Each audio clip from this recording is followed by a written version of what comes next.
coffee in the porcelain cup was $40. It tasted like ash. Robert Sterling sat at the small iron table outside the bistro. The heater above him hummed, battling the biting wind of a Chicago December. He was the only one sitting outside.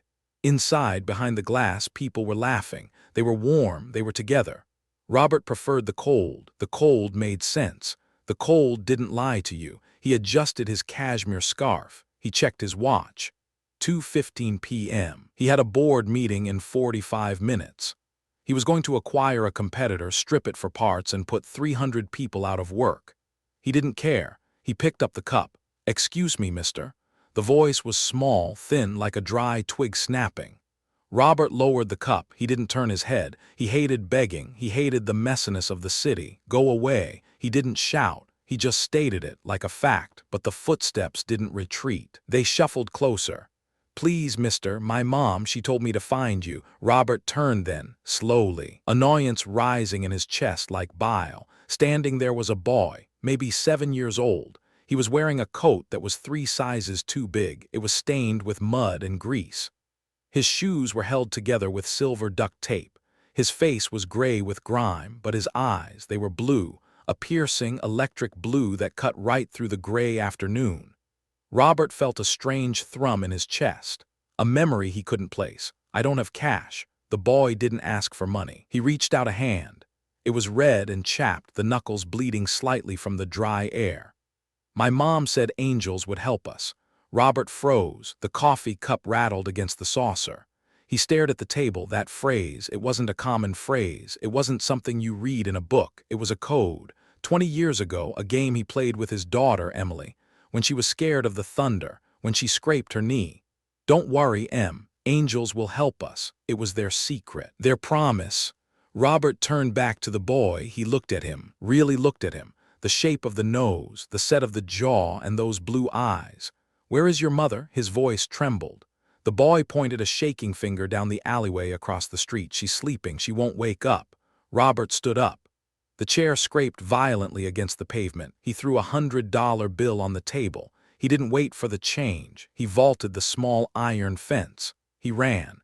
His Italian leather shoes slipped on the icy sidewalk. He didn't care. He ran toward the alley. He had no idea that the meeting in 45 minutes would never happen.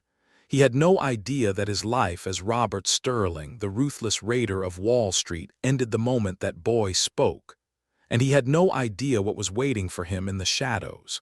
The alley smelled of garbage and old beer. The wind howled down the narrow brick canyon, creating a tunnel of freezing air. Robert followed the boy. The boy was fast, scrappy. He moved over piles of trash and broken crates like a cat. Robert struggled. His coat caught on a rusty nail. He tore the silk lining. He kept moving. "Wait, what is your name?" "Leo." Robert's heart hammered against his ribs. Leo. Leo was his father's name. They reached the end of the alley. There was a small alcove under a fire escape, a makeshift shelter built from wet cardboard and blue plastic tarp. Leo pulled back the tarp. "Mom, I found one. I found an angel." Robert stepped into the gloom. On a pile of old blankets, a woman was lying curled in a ball. She was shivering so violently that the cardboard beneath her shook. Robert fell to his knees. The slush soaked into his suit pants instantly. He reached out. He touched her shoulder. "Miss, can you hear me?" The woman moaned. She rolled over. Her face was gaunt. Her cheekbones were sharp enough to cut glass. Her skin was the color of old parchment, but Robert knew her, even through the dirt, even through the years of hardship that had etched lines into her face. He knew the scar above her left eyebrow, the one she got falling off her bike when she was 9. He knew the way her hair curled at the temples. Emily, his daughter, the daughter who had run away 10 years ago, the daughter he had told to leave, the daughter he had searched for, then mourned, then tried to forget. Emily, her eyes fluttered open. They were glassy, fever bright. She looked at him. She didn't seem to recognize him at first. She just saw a man in a suit. "Please, take Leo, just take him." She coughed. A wet, deep sound that terrified him. "I'm not taking him. I'm taking you, both of you." He started to pull off his coat. Emily grabbed his wrist. Her grip was surprisingly strong. "No, you don't understand. He's..." She looked at Robert's face. Really looked. And then the recognition hit. Dad, the word broke him. It shattered the ice around his heart that had been thickening for a decade. I'm here, Em. I'm here. He wrapped his coat around her. He picked her up. She weighed nothing. She felt like a bird made of hollow bones. Leo stood there watching, his eyes wide. Is he the angel, Mom? Emily rested her head against Robert's chest. A tear cut a clean track through the grime on her cheek. Yes, he is. Robert looked at the boy. Grab your things, Leo. We're leaving. Leo grabbed a small, dirty backpack. Robert carried his daughter out of the alley. He walked out onto the main street. People stopped. They stared. A billionaire in a ruined suit, carrying a homeless woman, followed by a child in rags. He walked right into the middle of traffic. He held up his hand. A yellow taxi screeched to a halt. The driver rolled down the window to yell. Robert kicked the back door open. Mount Sinai Hospital, now. The driver saw the look in his eyes. He didn't argue. As the car sped away, Robert looked down at his daughter. Her eyes were closed again. Her breathing was shallow. He held her tighter. He had her back. But he knew with a terrifying certainty that getting her back was only the beginning. Keeping her alive was going to be the fight of his life. The emergency room was chaos. Nurses running, monitors beeping, the smell of antiseptic and fear. Robert stood in the waiting area. He was still holding Leo's hand. He wouldn't let go. They had taken Emily behind the double doors 20 minutes ago. Pneumonia, sepsis, malnutrition. The words the doctor had thrown at him were like stones. Robert paced. Leo sat on a plastic orange chair. He was swinging his legs. He was eating a granola bar a nurse had given him. He ate it slowly, savoring every crumb. Robert looked at his grandson. He had a grandson, 10 years. He had missed 10 years. Why? Because of an argument about a boy Emily loved. A boy Robert didn't approve of if you walk out that door with him. Don't bother coming back. He had been bluffing. He had been trying to control her. She had taken him at his word. Robert sat down next to Leo. Leo. Where is your father? Leo stopped chewing. He looked down at his shoes. He went away. A long time ago. He left you. Leo nodded. Mom said he wasn't strong enough. She said the cold makes people break if they aren't made of steel. Robert closed his eyes. He had been right about the boy. The boy was no good, but being right had cost him his daughter. Being right had left his grandson sleeping in a cardboard box. Was it worth it? He looked at his hands, manicured, soft. The hands of a man who moved money, not mountains. No, it wasn't worth it. A doctor pushed through the double doors. Dr. Evans. He looked tired. Mr. Sterling. Robert stood up. Is she? She's stable, but barely. Her body is exhausted. She has an infection in her lungs that would have killed her if you had waited another hour. Robert let out a breath he didn't know he was holding. Can I see her? Not yet, we need to let her rest. But the doctor hesitated. He looked at Leo, then back at Robert. There's something else. When we were cleaning her up, we found this. He held out a plastic bag. Inside was a small blue object. It was wet. It was dirty, but Robert recognized it instantly. It was a small velvet rabbit. It was missing an ear. One eye was a button that didn't match the other. Robert took the bag. His hands shook. He had bought this rabbit for Emily when she was 3. She had named it Mr. Blue. She had taken it everywhere. She had taken it when she ran away, and she had kept it. Through the homelessness, through the hunger, through the winter, she had kept it. Why, if she hated him, if she was too proud to call? Why keep the one thing that reminded her of him? Leo looked at the bag. That's Mr. Blue. Mom talks to him at night.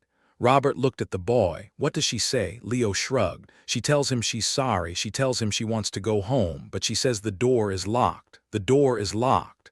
Robert felt a physical pain in his chest. She didn't think he would help. She believed his threat. Don't bother coming back. She thought the door was locked, and he was the one who had turned the key.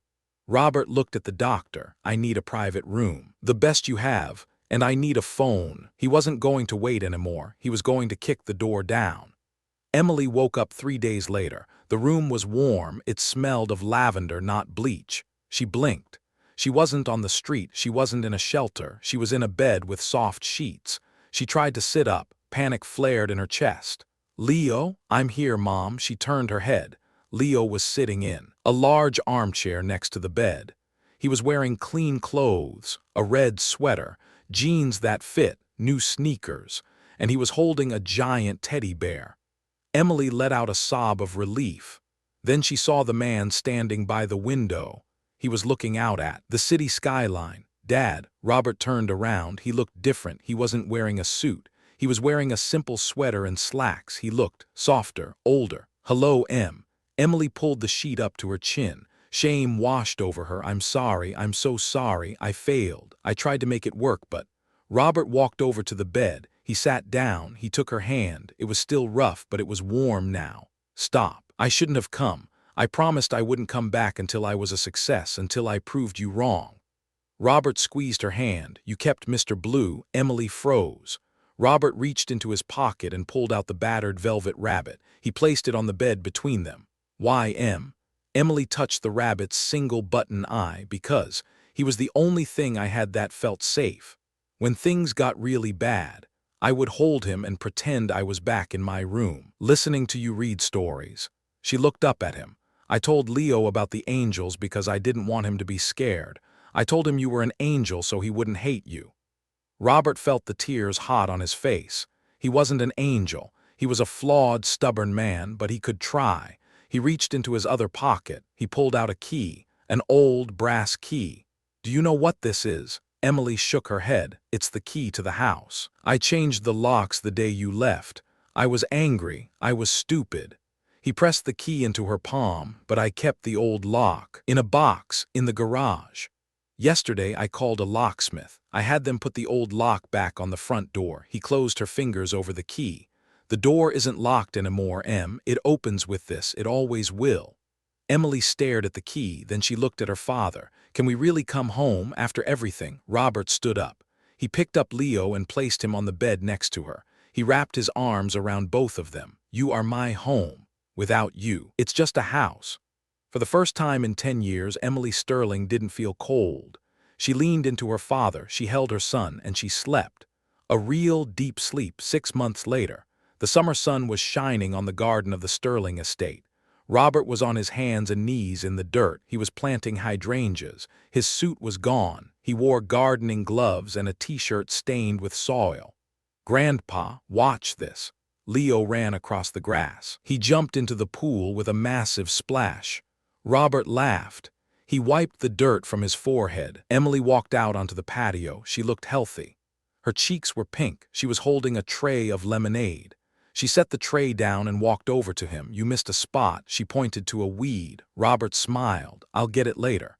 He stood up and looked at his family. He had retired from the board. He had sold the company. He lost the title of CEO. But he gained the title of Grandpa. It was a better trade. He looked at Leo splashing in the water. "You know, he asked me something yesterday."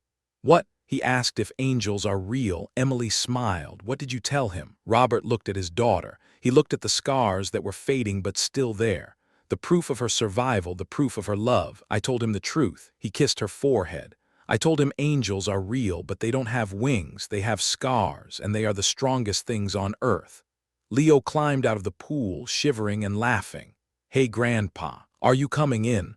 Robert didn't hesitate. He kicked off his shoes. He ran across the grass. "I'm coming." He jumped. The cold water hit him. It was a shock. But this time he didn't mind the cold, because he wasn't alone in it.